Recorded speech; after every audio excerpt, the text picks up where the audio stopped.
माझ्या सनातन प्रभात या दैनिकाला या नव्या वर्षाच्या हार्दिक शुभेच्छा. 25 वर्षाच्या तपानंतरही आज सनातन दिवसेंदिवस त्याच्या प्रतीक, त्याच्याबद्दल असणारी आत्मीयता, त्याच्याबद्दल असणारं प्रेम सनातन दैनिकाबद्दल वाढत आहे. अर्थातच गोव्यात नव्हे, देशात नव्हे, जगात कुठंही हिंदूंवर अन्याय अत्याचार झाला तर त्याचा पहिला आवाज सनातनमध्येच आपल्याला वाचायला मिळतो. त्यामुळे देशातल्या दैनिकामध्ये मी सनातन हा हिंदुत्वाचा हुंकार आहे असं मी स्पष्ट म्हणू शकेन. आणि ज्या ज्या ठिकाणी असे अत्याचार होत आहेत त्या ठिकाणी ठामपणे एक सैनिक म्हणून हे दैनिक उभं राहतं.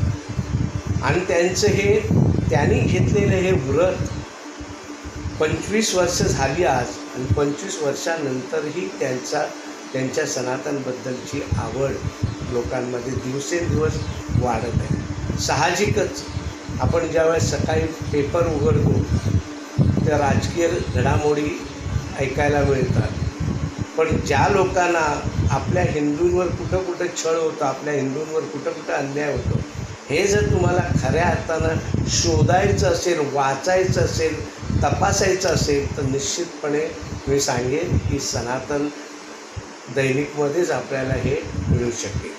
आणि त्यांचे कार्यकर्ते, त्यांचे वार्ताहर म्हणा, त्यांचे जे स्वयंसेवक आहेत ते आपल्या मेहनतीनं, आपल्या परिश्रमानं सनातन दिवसेंदिवस वाढवत आहे.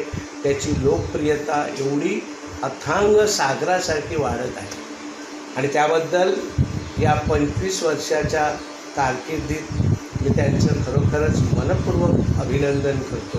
आणि सकाळी ज्यावेळी सनातन प्रभात वाचल्याशिवाय आपल्याला चैन पडत नाही. निदान मला तरी की सनातन प्रभात आल्याबरोबर इतर पेपर, माझ्याकडे सगळे पेपर येतात, इंग्लिश, मराठी सगळे पेपर येतात, परंतु सनातन पहिला पेपर घेतल्याशिवाय मला पुढचं वाचता येत नाही. कारण बाकीच्या पेपरमध्ये आणि बाकीचे पत्रकार, मी आरोप करेन की अनेक पत्रकार असे विकाऊ आहेत, पण सनातन हे न्यायासाठी, अन्यायाविरुद्ध आवाज उठवणारे एक सैनिक म्हणून मी त्यांना मानतो. एवढंच मी त्यांना शुभेच्छा देऊ इच्छितो.